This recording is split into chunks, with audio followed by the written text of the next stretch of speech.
Let me invite you to take your copy of God's holy, inerrant, inspired, and living word and turn to 2 Samuel. 2 Samuel chapter 19. 2 Samuel chapter 19. If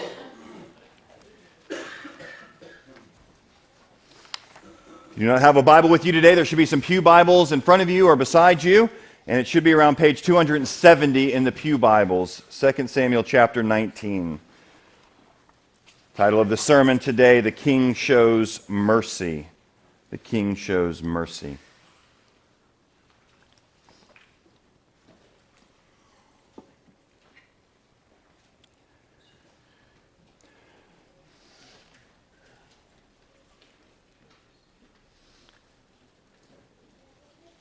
For those who don't normally worship with us, what we like to do is work through books of the Bible, verse by verse, chapter by chapter. We rotate from the Old Testament, New Testament, and then when we finish a book, we go to the other Testament. And we've been working through 2 Samuel for a while now. We did take a short pause as we had a few things happen, and we had some sermons and some messages that had to do with things around the storm and around life. And we had some international students that came in, and so it's been about 3 or 4 Sundays since we've been in 2 Samuel. So my expectation is that you remember absolutely nothing of what has gone on in 2 Samuel. So I'm going to give you a recap there. The deal that we made, I think it was last week or the week before, still stands since we all are cleaning up from the hurricane and things still. I'm okay if you fall asleep during the sermon, as long as you're okay if I say some weird stuff as I'm preaching. That's the deal that we have, at least for one more week. 2 Samuel chapter 19. For those who might be with us, you're not familiar with 2 Samuel, you may not know what's going on, so let me try to catch everybody up. I'll start back a little further than normal. God chose the nation of Israel. He chose a man named Abraham who had a son named Isaac, who had a son named Jacob, and he changed that guy's name to Israel. He had 12 sons, and from there he makes a great nation out of those sons. The nation of Israel, they were in Egypt for a long time.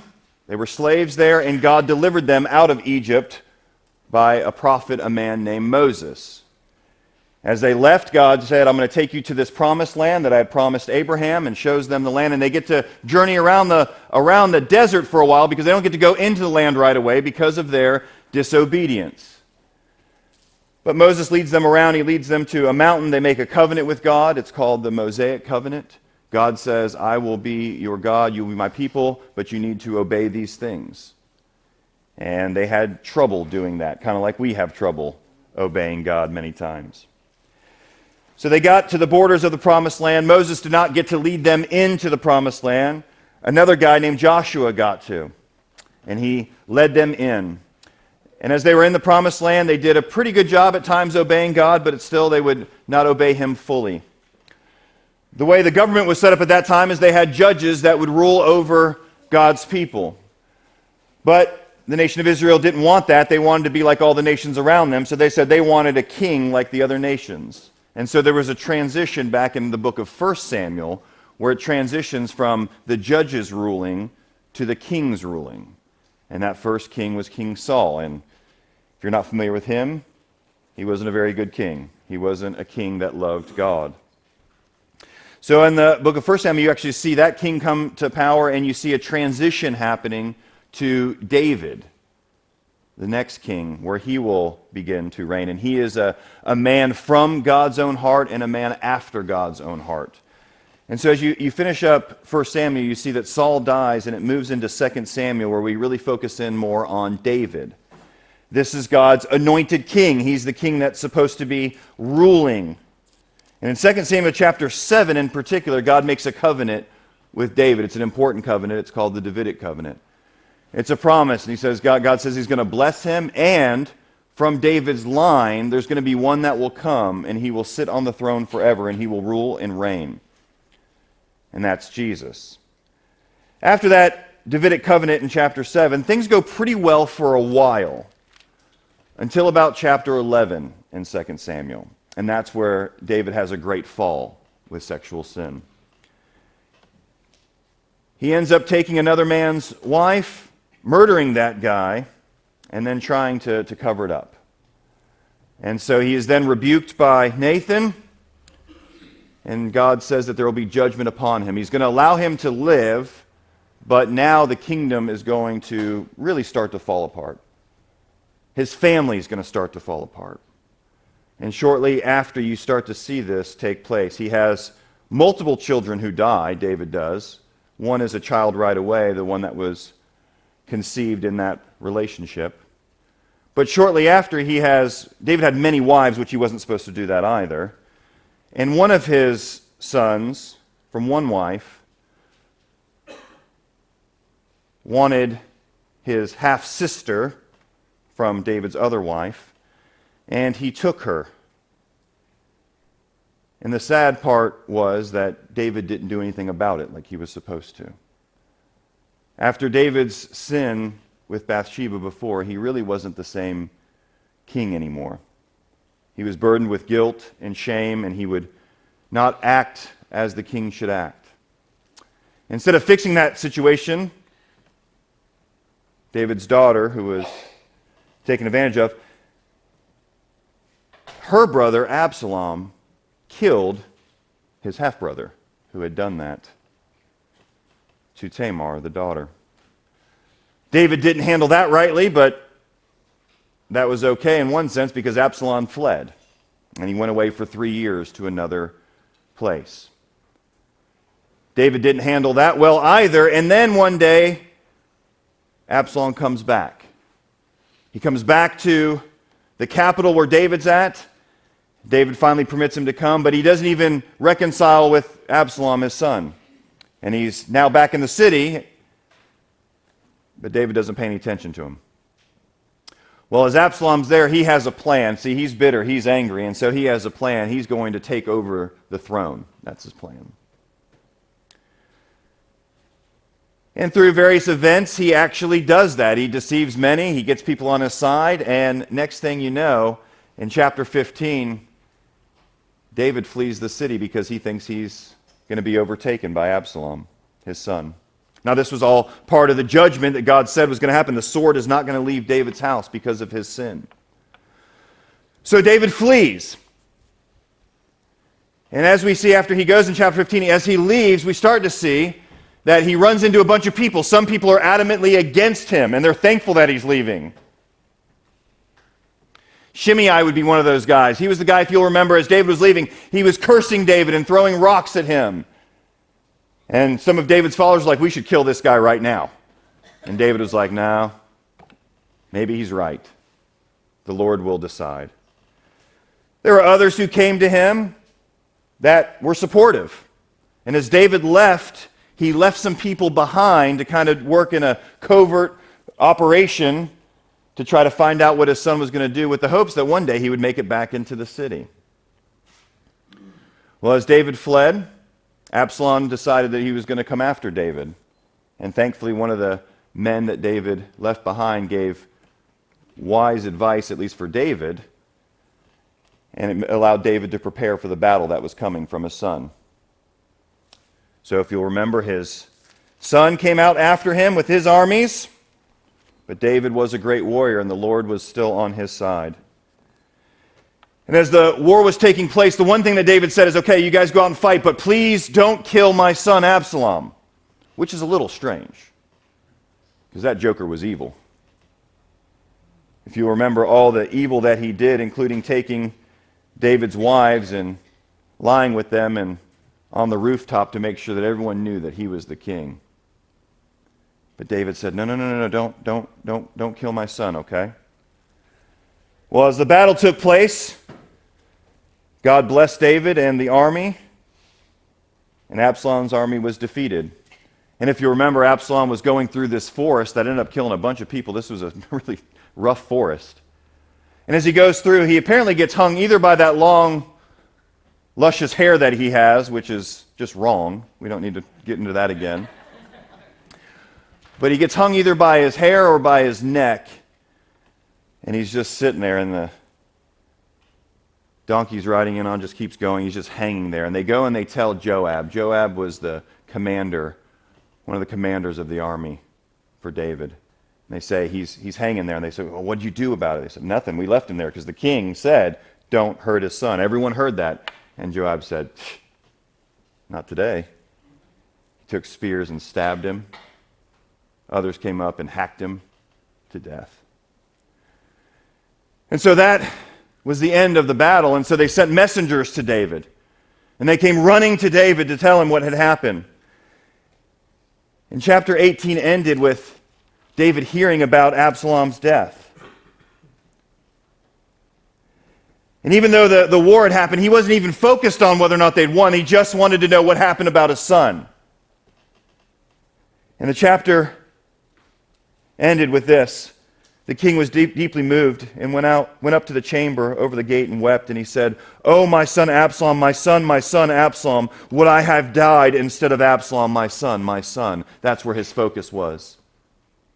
And that's where the chapter ended for us 3-4 weeks ago. So that gives you an update on where we are for chapter 19. We're going to see how the story continues and what are some things that we can learn from this passage today. Let's read through the passage together and find out what God has for us. 2 Samuel chapter 19.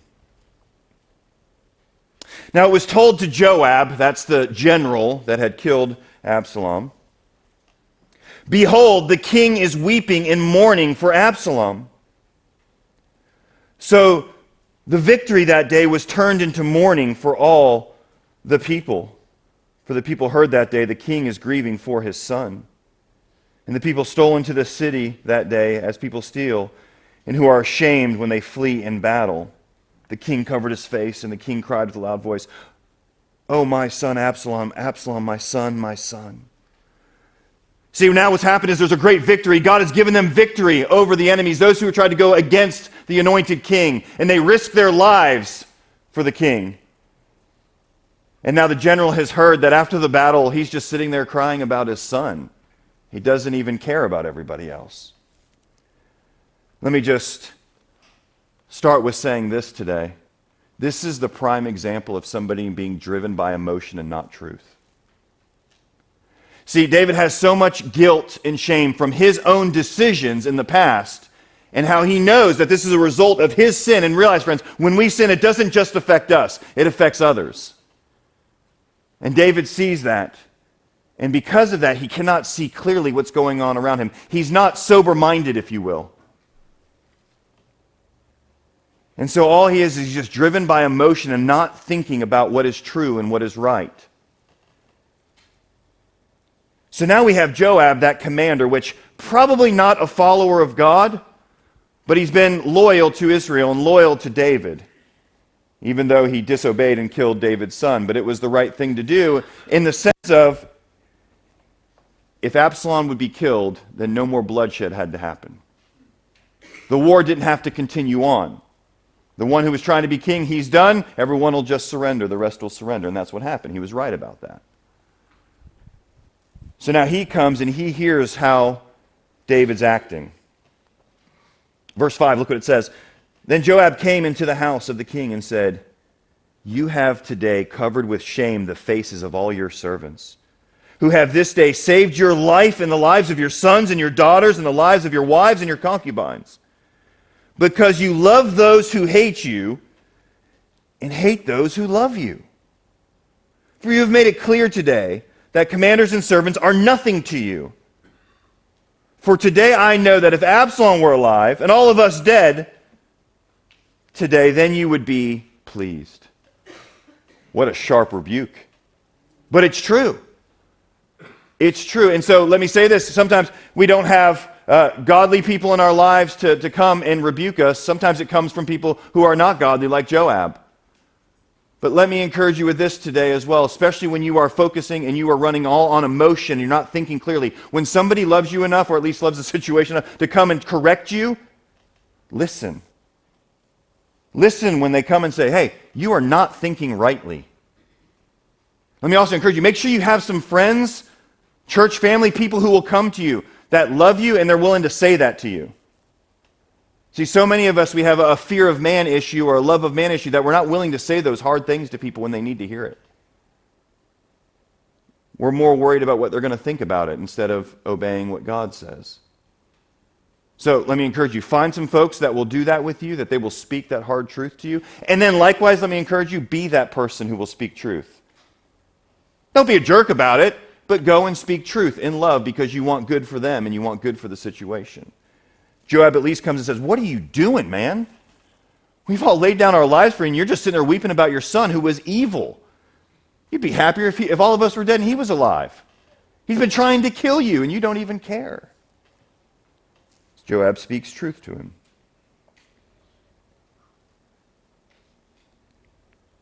He then tells him what to do next. Now, therefore, verse 7, arise, go out and speak kindly to your servants. For I swear by the Lord, if you do not go out, not a man will stay with you this night. And this will be worse for you than all the evil that has come upon you from your youth until now. Woo-hoo-hoo. It's a good warning. Then the king arose and took his seat at the gate. And the people were all told, behold, the king is sitting in the gate, and all the people came before the king. David listened to the rebuke. So again, let me encourage you, don't be driven by emotion.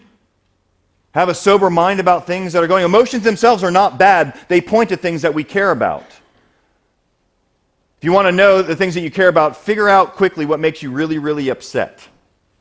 What can really get you angry quickly? What do you love deeply? What do you care about? These are the type of things. It points to things that we love. God has emotions. Emotions are not bad in themselves. We just can't be driven by them. We want those emotions to line up with truth. Be somebody that goes and gives a rebuke when needed. Be willing to receive a rebuke and then respond as David does when you hear a rebuke that's true. Repent and do what's right. Now the king is out by the gate where he's supposed to be. And now the people can come and he can give them thanks for serving him. So now we're in a little bit better spot. So now look what happens.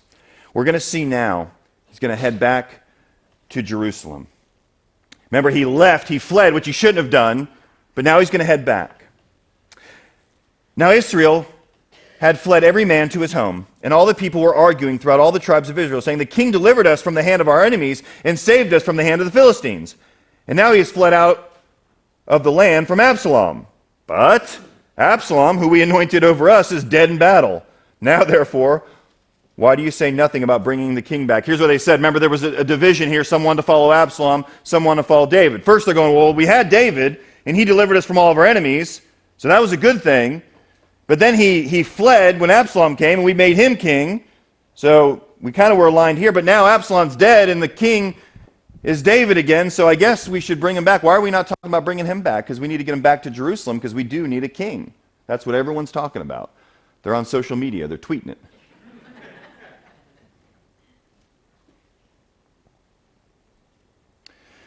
So here's what David does.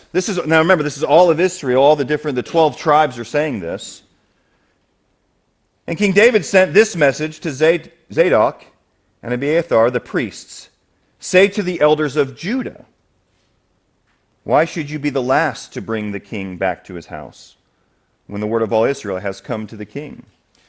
You are my brothers. You are of my bone and my flesh. Why then should you be the last to bring back the king? And say to Amasa, are you not my bone and my flesh? God do so to me, and more also, if you are not commander of my army from now on in the place of Joab. Interesting here. What David says is, hey, all of Israel, they were all siding with Absalom. And they're saying, hey, the king should come back. But I'm from your tribe, Judah. You guys stayed behind, and you're not wanting to bring me back. I'm your bone, I'm your flesh from the same tribe. Why aren't you guys taking the lead in this thing? Why are the other tribes saying this? You guys should be doing that. And then he also says, and guess what? When I come back, one of our own is going to be the new general of the military. Not Joab, the one who just rebuked him, the one who killed his son. It's kind of maybe a little bit of a punishment towards him for disobeying. He says, hey, time to bring me back, and you guys should take the lead on this thing. Probably a political move. You know, this is just where he left. Maybe not the best idea as far as being kind of uniting everybody. Instead, he's focusing in on his own tribe, and the other tribes are wanting to bring him back. So maybe not the best move, but he says, hey, bring me back. What are you guys doing? We're from the same tribe.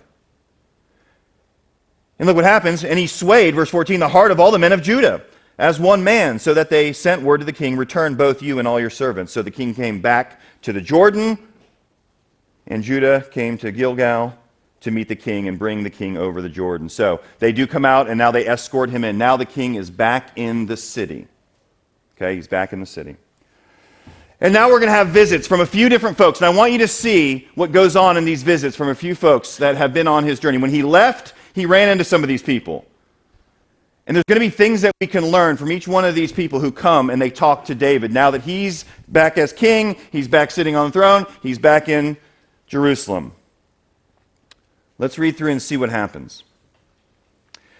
And Shimei, the son of Gera, the Benjamite, from Bahurim, hurried to come down with the men of Judah to meet King David. And with him were 1,000 men of Benjamin.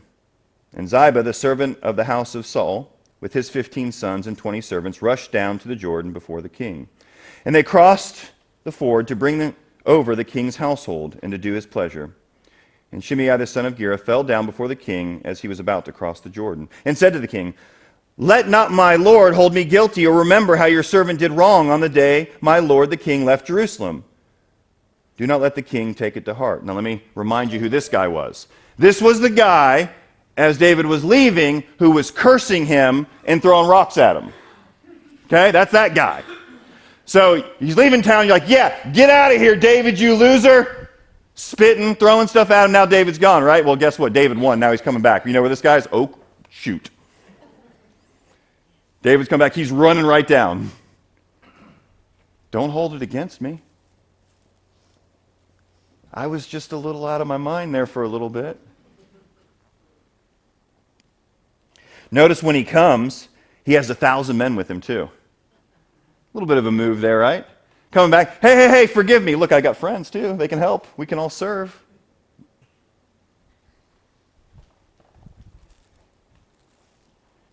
I mean, he said some terrible things to the king. Awful things to the king. Also, we have this Ziba guy who also comes. Do you all remember Mephibosheth? Some of you who aren't with us, what this was David had a friend, Jonathan, his best friend in the world. And Jonathan had a son, and that son was crippled. And what could have happened is when David became king, because Jonathan was also King Saul's son, so this was King Saul's grandson.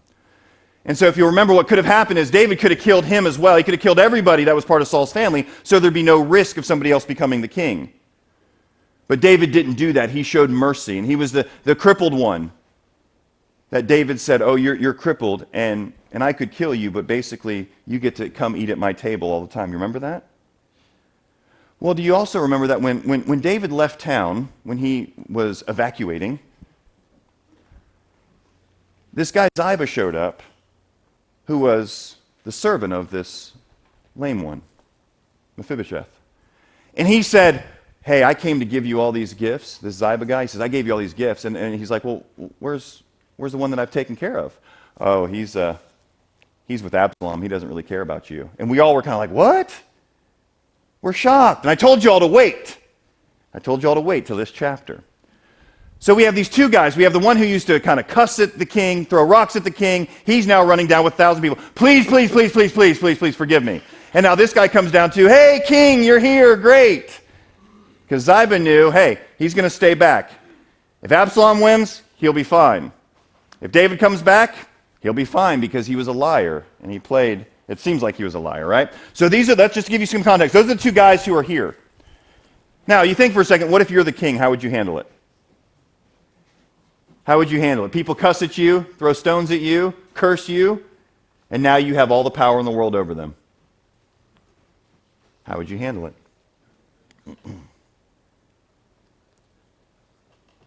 Look what happens. Verse 20 says, "For your servant knows," this is the Shimei guy saying this, "that I have sinned. Therefore, behold, I have come this day, the first of all the house of Joseph, to come down to meet my lord the king." He knows how to lay it on thick. Abishai, the son of Zeruiah, answered. This was the guy who was hanging out with David before. He's been along David's side.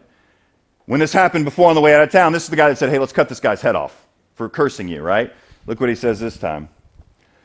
"Shall not Shimei be put to death for this, because he cursed the Lord's anointed?" He's ready. He wants to still kill him. But watch how David responds. I'm just telling you guys, I don't think I would respond this way. I don't know if I would. But David said, what do I have to do with you, you sons of Zeruiah, that you should this day be as an adversary to me? Shall anyone be put to death in Israel this day? For I do not know, do I not know that I am this day king over Israel? And the king said to Shimei, you shall not die. And the king gave him his oath. Absolutely showed mercy to his enemy, cursing him. And Mephibosheth, that's our lame guy, right? The son of Saul came down to meet the king. Oh, he's back in, okay. He had neither taken care of his feet, nor trimmed his beard, nor washed his clothes from the day the king departed until the day he came back in safety. And when he came to Jerusalem to meet the king said to him, why did you not go with me, Mephibosheth? He answered, my lord, O king, my servant deceived me. For your servant said to him, I will saddle a donkey for myself, that I may ride on it and go with the king, for your servant is lame. He has slandered your servant to my lord the king. But my lord the king is like an angel of God. Do therefore whatever seems good to you. For all my father's house were but men doomed to death before my lord the king. But you set your servant among those to eat at your table. What further right have I then to cry to the king? And the king said to them, why speak any more of your affairs? I have decided that you and Ziba shall divide the land. And Mephibosheth said to the king, oh, let him take it all, since my lord the king has come home safely. You see what happened? He comes, and there's evidence that ever since David had to leave, he was lame, he couldn't leave. But he's been mourning the fact that David had to leave. He's not kept his beard, he hasn't washed himself. He's been mourning the fact that the king had to leave. And it was his servant that came and tried to trick David, and David believed it. Here's an important note for us. Don't believe what you hear first.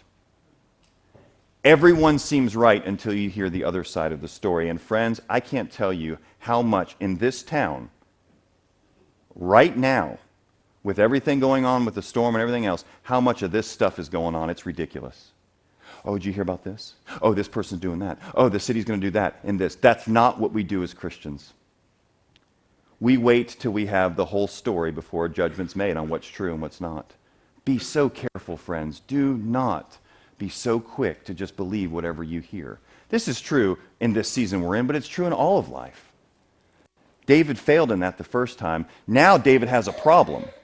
See, he had this guy Ziba who came, and as he was heading out of town and seemed to be honest about it, but it seems like he probably wasn't. And now he has the lame guy who's there and telling him that's not the case. But now you have one word against one word. And the scriptures speak about that. You ever been in that scenario? Where one person is telling you one thing and the other person, and you have no other witnesses, no one else to do. It's just one word against the other. The scriptures tell you, guess what? You can't make a judgment in that scenario. You need more witnesses. You need at least 2 witnesses to be able to make a judgment. Again, something that we need to learn and follow. Now David's in a tough spot, so here's what he does. He goes, you know what? We'll just divide the land completely. We'll just divide up everything. I'm not going to side with him. I'm not really going to side with you, even though it looks like Mephibosheth was telling the truth. He can't do that now because he acted too quickly. Be careful. Don't act too quickly, because guess what? Once the toothpaste goes out of the tube, it's really hard to get it back in. Okay? That's the situation that he's in now. But notice, let me just say this, with Mephibosheth, he doesn't get angry about it, does he? He just responds with, I should be dead anyway. I'm part of a family line that you could have killed all of us, and you've showed me mercy. So you know what? Whatever you decide is good with me. He doesn't stomp, well, he couldn't really stomp his feet, sorry, but he doesn't get upset and say, that's wrong. I was right. He doesn't try to justify himself. You know what? He just ultimately leaves it to God and say, what will be will be. That's fine. Can I encourage you that if you're one of those that others have been talking about and saying bad things about, you're like, wait, there's another side of the story, and a whole bunch of people now, they don't like you, they don't follow you, whatever it is, don't try to run and defend yourself. The Lord will take care of it. The Lord will take care of you. Last one we have here, this is interesting. 31, Barzillai, the Gileadite, had come down from Rogelim. And he went on with the king to the Jordan to escort him over the Jordan. Barzillai was a very aged man, 80 years old. The Bible said that, not me. So if you're close to 80 or over, that's the Bible. Don't get mad at me. A very aged man. He had provided the king with food while he stayed in Mahanaim, for he was a very wealthy man. You can remember this. This was one of the guys he encountered as he was leaving. And the king said to Barzillai, "Come over with me, and I will provide for you with me in Jerusalem." But Barzillai said to the king, "How many years have I still to live, that I should go up with the king to Jerusalem? I am this day 80 years old. Can I discern what is pleasant and what is not? Can your servant taste what he eats and what he drinks? Can I still listen to the voice of singing men and singing women? Why then should your servant be an added burden to the Lord, to my lord the king?" He says this, he goes, "Hey, I want to bring you in with me to the capital city. I want to celebrate you. You were so kind to me. You were a wealthy man and you helped me when I left. I want to bring you back." And the old man's going, "You know what? That's a long journey." I think that's really what's going on there. He's like, "I don't want to travel that far." He says, I'm at an age now, I've lived life. Am I going to really even be able to enjoy this honor that you're trying to give me? He's saying, to take me along, I'm just going to be a burden to you. Okay, that's what he's saying to the king. Very humble here, right? Very humble. He's not going, "Oh yeah, I helped the king, but come on, take me and put me on a pedestal and bring me in." He's like, "You know what? That's okay. I did what I was supposed to do. I did what was right."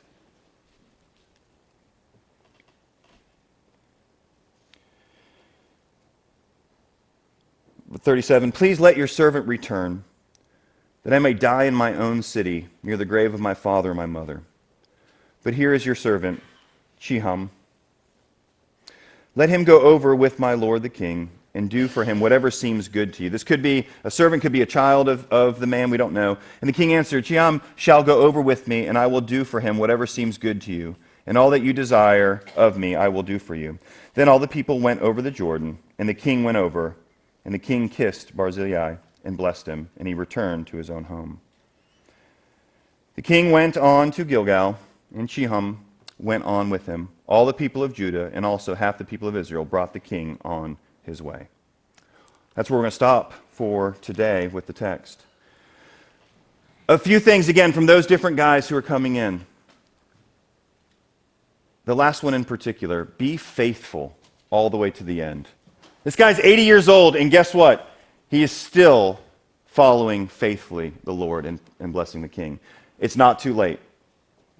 If you're not following right now, well, you can follow now, but be faithful even to your own age. Notice how this old man wants to look to bless others. He's like, "I've lived a full life. Take my servant over here and bless him." Are you living a life right now where you are looking to bless others? Many of you are. Right now you're looking for every opportunity to bless others in the community. That's a good thing we learned from him as well. But notice what he wants to do. He says, "I want to go back to my people, and I want to die there." Friends, be faithful to where God has called you to be. Wherever you are, be there and be faithful. Somebody put a post out, and I think it was ridiculous. We're going to find out who really loves Cedar Key after this. After the storm, who stays? Listen, some people are in a situation that they can't afford to stay. Don't be judging other people. But I'll say this, if you know that the Lord has you here, trust in him, dig your heels in, and day by day continue to love the people that God has put you among. The most remarkable thing I think about this whole passage is the fact of how we see just the mercy of the king over and over again. He's back in power. And if it were me, I don't know. I don't think I would do the same. I don't think I would be as merciful. But our king is merciful. In the book of Hebrews, it talks about Jesus as a great high priest. He says this, "Since then we have a great high priest who has passed through the heavens, Jesus, the Son of God. Let us hold fast to our confession. For we do not have a high priest who is unable to sympathize with us in our weaknesses, but one who is in every respect has been tempted as we are and without sin. Let us then, with confidence, draw near to the throne of grace, that we may receive mercy and find grace to help in the time of need." Christian, if you're here today, here's my encouragement to you overall. Draw close to the throne of grace. You get mercy, which Tom talked about earlier. That means you're not going to get what you deserve. And you also get grace, which means you get what you don't deserve. So if you're a follower of Jesus in these times, draw close to the throne of grace. If you're not a follower of Jesus yet, in Peter's letter he says this, "Blessed be the God and Father of our Lord Jesus Christ. According to his great mercy, he has caused us to be born again to a living hope through the resurrection of Jesus from the dead." If you're not a follower of Jesus, then let me encourage you this way. You can't yet draw close to the throne of grace. Here's what you need to do. You need to be born again by the grace of God. Let me encourage you to trust in Jesus who has been raised from the dead. He's died for you. He's risen for you. And trusting in him, you receive mercy, so you don't get what you deserve, which is hell and God's wrath. And you get grace, things you don't deserve, like righteousness, and you get God forever. It's neat to see David as a picture of that mercy, but remember, the promise was that there would be one who would sit on the throne and do that perfectly, and that's our Jesus. Let's pray together. Father, thank you for your grace, mercy, and love, and we thank you for your word. We pray, Lord, that you would help us to be a people who are those who draw close to you to receive mercy and grace, Lord, those who believe in you for the first time to receive mercy and grace, and then, as we have been shown mercy, let us show mercy to others, especially in their times of need. Let us to be people who love our enemies and love our friends. Help us to be defined by love as Christ is. We love you and thank you in Jesus' name. Amen.